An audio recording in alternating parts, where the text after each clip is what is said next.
professionnel quand je vais là-bas. Non, il n'y a pas de respect. Un professionnel, on le respecte. C'est ça le vrai problème. C'est ça. Il faut commencer quelque part. On ne va pas commencer à dire toujours n'importe quoi ici. Les gens ont besoin de bouger. Du point de vue institutionnel, c'est le chef de l'État et le gouvernement. Donc j'ai écrit à plusieurs fois, bizarrement, l'administration de la présidence, ils ne sont pas là pour eux qui sont à l'intérieur de la présidence, mais ils sont là pour recevoir nous qui sommes en dehors de la présidence parce que nous sommes ici utiles et dans des moments cruciaux des sociétés congolaises, il faut que les entrepreneurs congolais soient entendus et puis nous sommes des partenaires, on n'est pas des adversaires avec des politiques. Ça sera facilement parce qu'ils ont une peau qui est un peu claire par rapport à la nôtre. Mais la charité bien ordonnée commence par soi-même, mais soi-même c'est nous les entrepreneurs congolais. Vous pensez que nous les Congolais jusqu'à aujourd'hui on souffre du complexe? Moi je ne suis pas un homme complexé parce que je suis un mondialiste. Mais la charité bien ordonnée n'a rien à voir avec le mot complexe.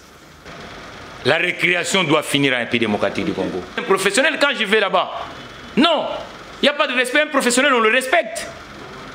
C'est ça le vrai problème. C'est ça. Il faut commencer quelque part. On ne va pas commencer à dire toujours n'importe quoi ici. Les gens ont besoin de bouger, mais ils vont bouger où? Limiter. Comment un pays...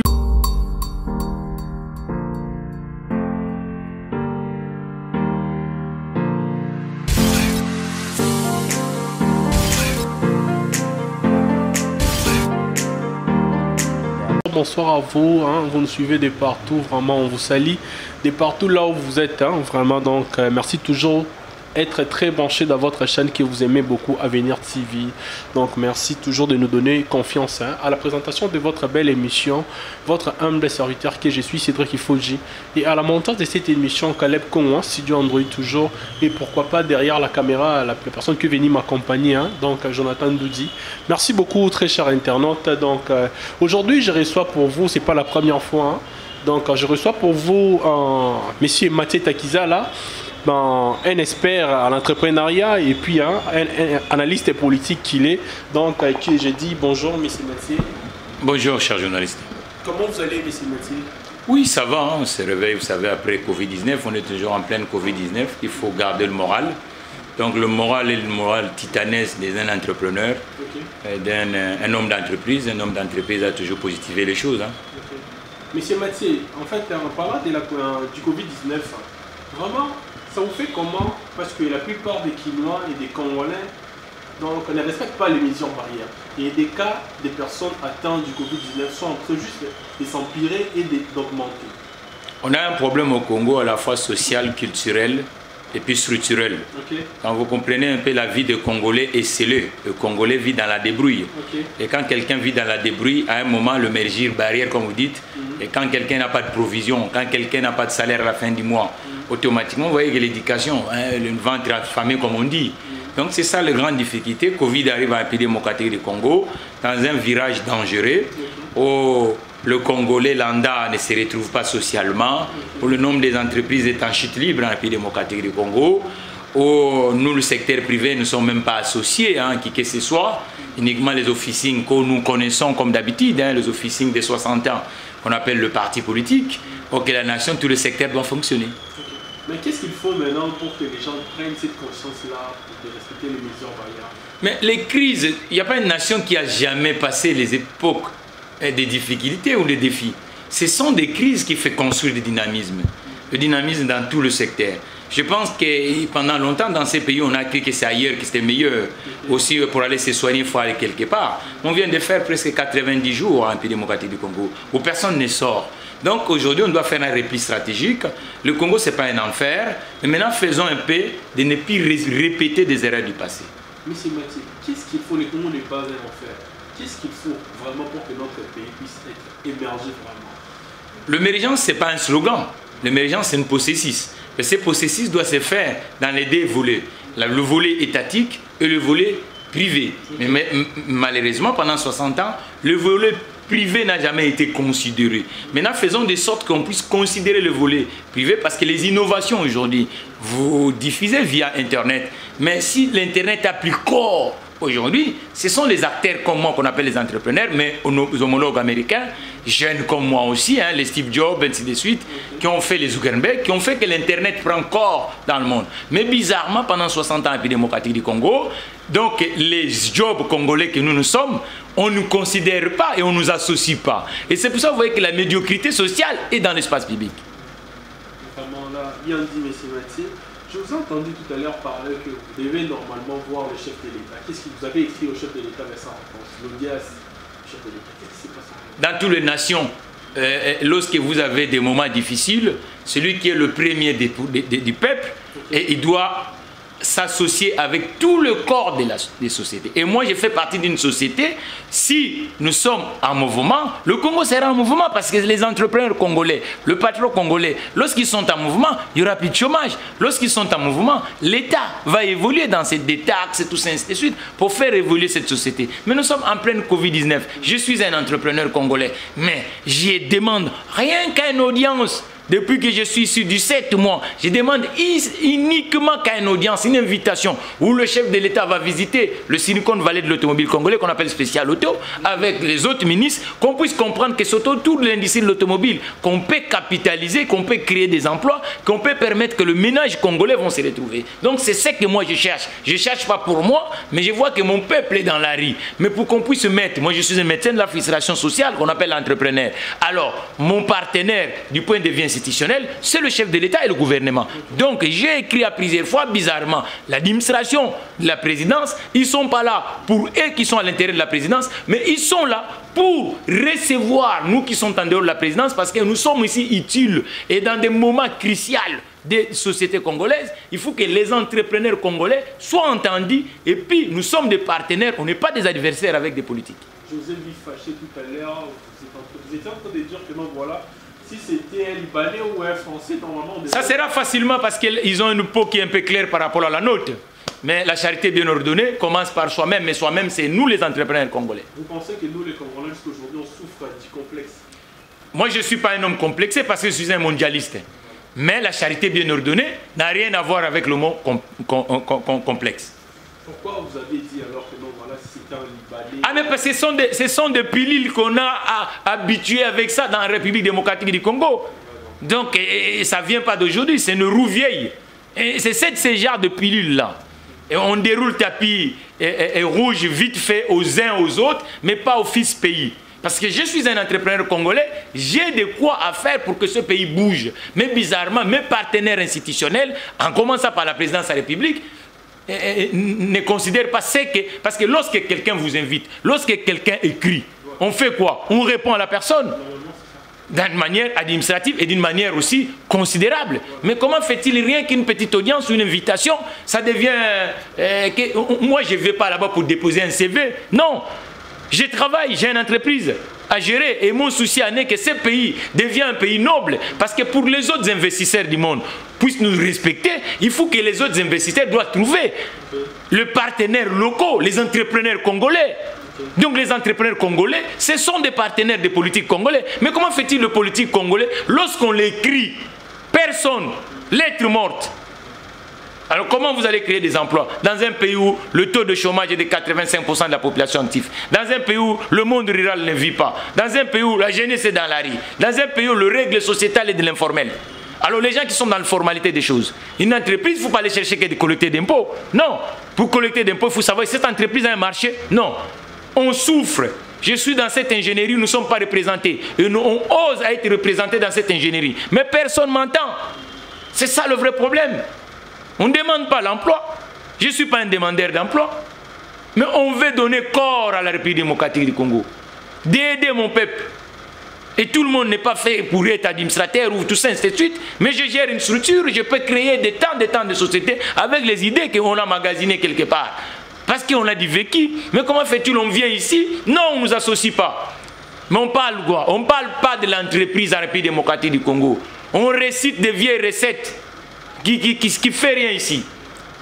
Depuis qu'on a accédé à ce pays, on fait des vieilles recettes. On n'associe pas les vrais acteurs. Moi, je suis un acteur. Et les entrepreneurs, nous sommes des acteurs. tout le pays du monde, pour que ça avance, c'est avec les entrepreneurs, c'est avec le chef d'entreprise. Mais comment fait-il un chef d'entreprise? Dans tout le pays du monde, même dans les administrations, vous allez voir, ils mettent un signal, ils disent guichet professionnel. Ici, vous avez déjà vu, vous partez en ville là-bas. Il y a un endroit où on met guichet professionnel, même à la présidence. Moi, je suis un professionnel quand je vais là-bas. Non, il n'y a pas de respect. Un professionnel, on le respecte. C'est ça le vrai problème. C'est ça.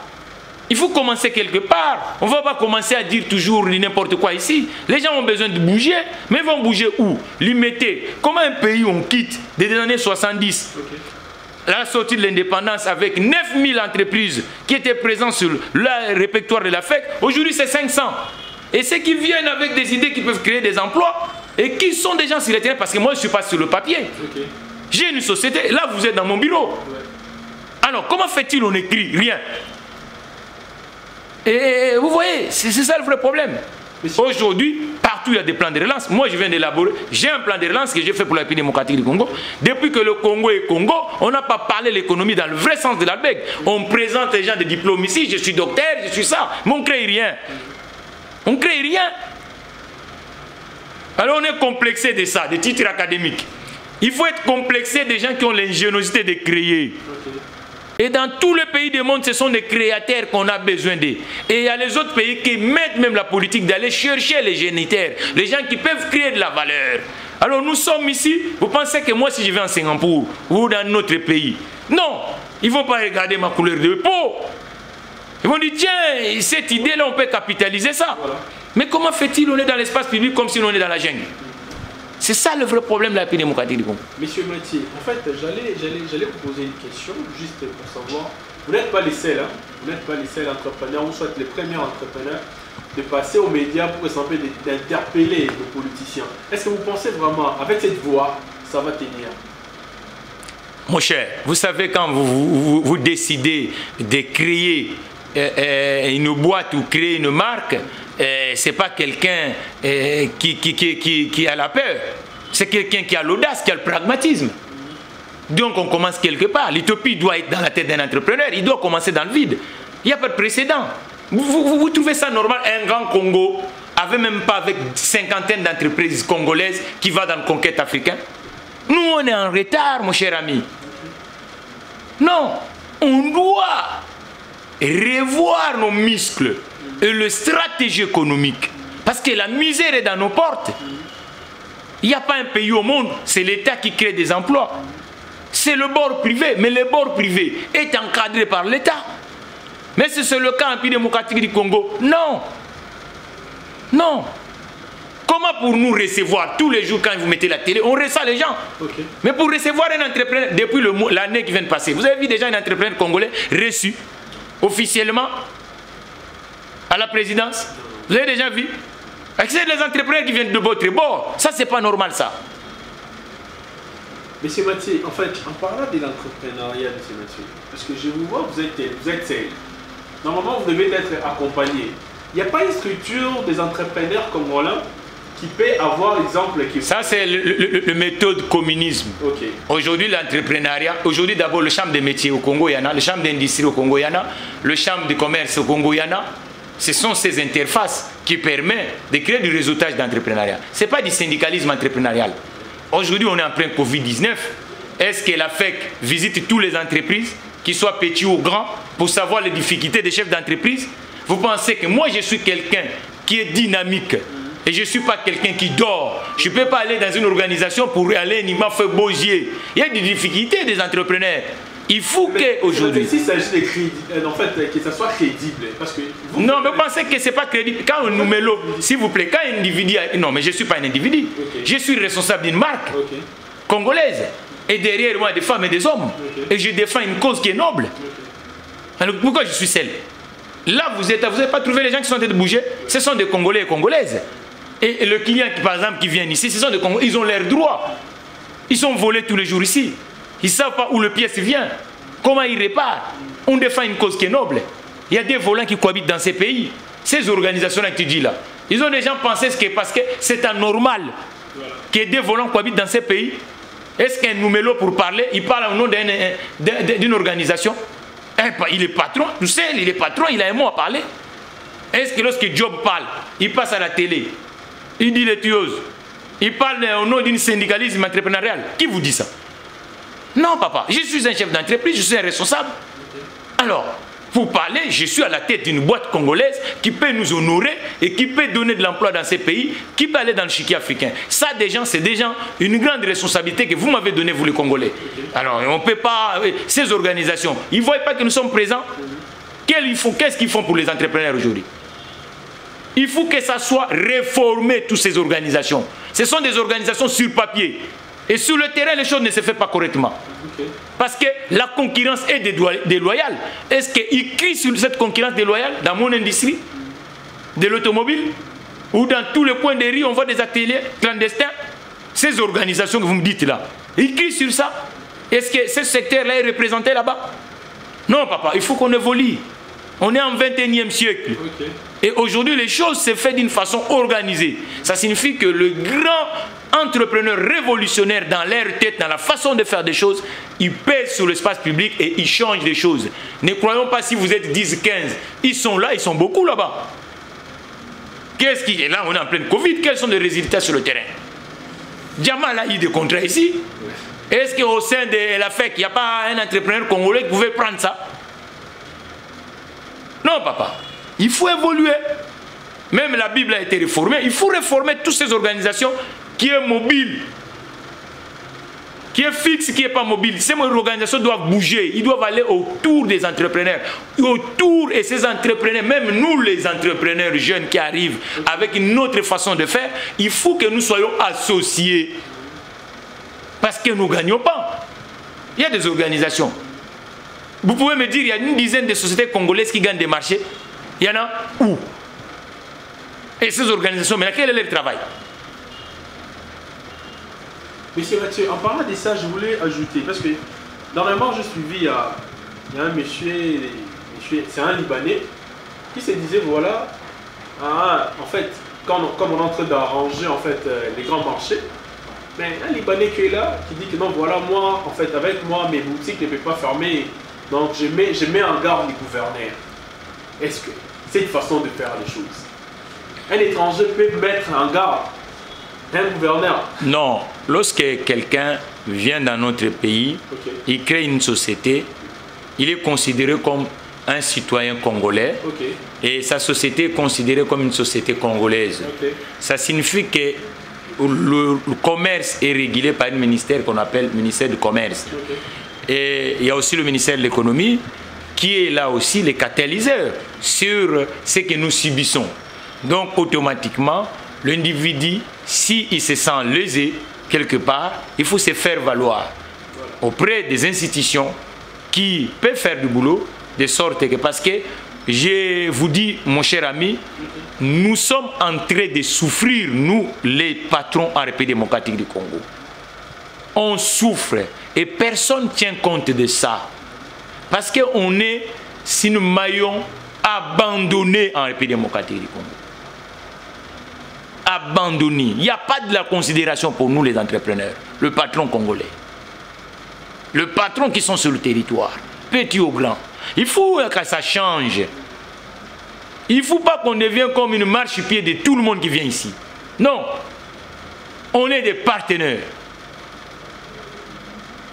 Donc pour que ce Congo bouge, il faut que le secteur privé puisse prendre sa place et ce secteur privé soit considéré. Vous savez que nous les entrepreneurs congolais, on n'a pas droit de passeport diplomatique. Donc dans tous les pays du monde, les hommes d'entreprise sont considérés comme les politiques.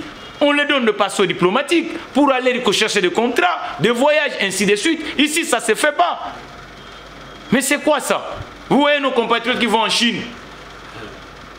Allons-y, monsieur Mathieu. Ils souffrent. Même pour un billet. Rien, il n'y a pas de politique, il n'y a pas de stratégie économique. On ne capitalise pas assez la République démocratique du Congo. Ça signifie que nous faisons ce Congo, on le construira avec tout le monde qui a...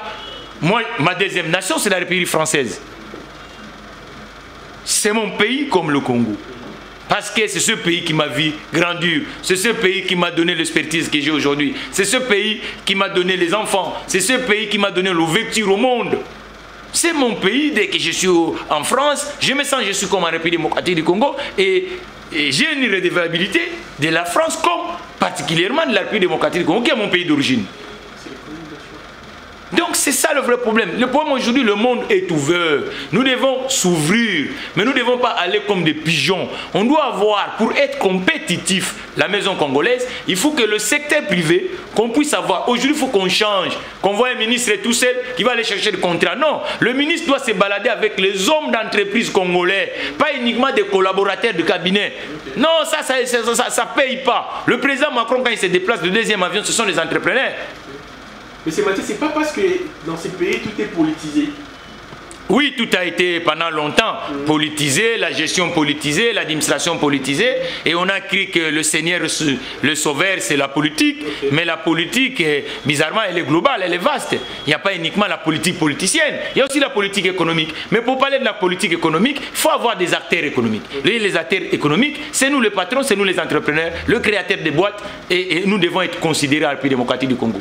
Merci beaucoup, M. Mathieu, pour votre expertise. On continue avec vous. M. Mathieu, mais cette fois-ci, j'ai besoin qu'on parle de la politique. Je ne sais pas les noms. Rossard Malonda, vous dites quoi? C'est un compatriote congolais. Hein. Okay. C'est un compatriote congolais qui évolue à l'institution. Normalement, dans tous les pays normaux, les élections s'organisent dans ce qu'on appelle le ministère de l'Intérieur parce que le patron de territorialité.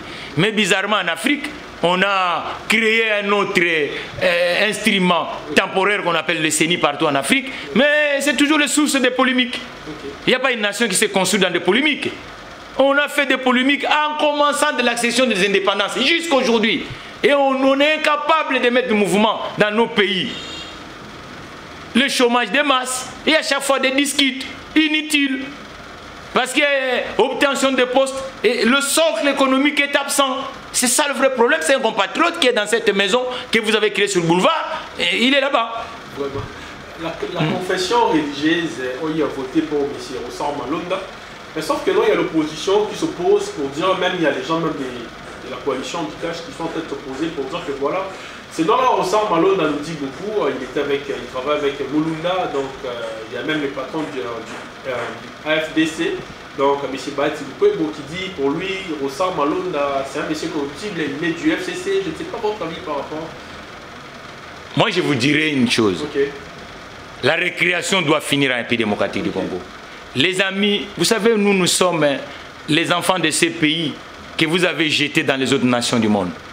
Okay. Et quand on vit dans les autres nations du monde, on sait que la maison mère qu'on appelle la République démocratique du Congo n'est pas une marque avec une valeur ajoutée. Voilà. Parce que ce sont des discutes inutiles là qui fait que les autres nous voient comme des sous-hommes.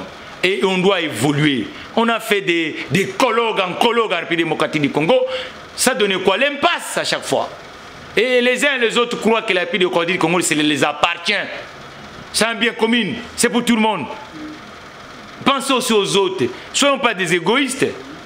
Vous êtes ministre, vous êtes quoi, ainsi de suite, et les autres sont chômeurs. Ils n'ont rien à mettre sous dents. Et on rigole. Vous croyez que c'est par là que les choses vont passer? Rien. Même le degré majeur, on donne aux gens de réfléchir. Ma nation, ma deuxième nation, qui est la France, pendant longtemps, on allait dans cette aventure de discuter avec les Allemands. Ça ne payait rien. Et aujourd'hui, ils se sont réunis avec une force. Ils sont à la tête du continent européen. Alors, quittons cet enfantinage des discutes inutiles. L'objectivité doit revenir à un pays démocratique du Congo. On doit savoir qu'on a des dettes de nos compatriotes et même de la marque, l'aventure commune qu'on appelle la République démocratique du Congo. Ça n'appartient pas à un individu, il y a un camp. Ça appartient à tous les Congolais et Congolaises. Et aux peuples qui ont choisi le Congo comme deuxième nation. Et ce peuple-là aussi ont droit à la République démocratique du Congo. Ce sont ça. Ils doivent retourner et trouver un consensus dans cette histoire. Parce que il y a cette crise qui est majeure et tout le monde est en train de faire que cette crise ne les avale pas. Mais ici, on continue à jouer. C'est ça ma proposition. Ils doivent retourner. Ils peuvent nous faire prendre otage ici avec leurs conneries, tout ça, ainsi de suite. On parle des gens, des hommes au lieu de parler de la République démocratique du Congo avec ces institutions. Les individus ont fait quoi ici? Vous croyez construire ta propre maison ou acheter des véhicules? C'est ça l'avancement de la République démocratique du Congo? Non, les Congolais ne sont pas condamnés à être mendiants. C'est quoi ça? C'est ridicule tout ça. Et ça crée rien. Voilà. Vraiment, M. Mathieu, ça a été un plaisir pour moi de vous recevoir.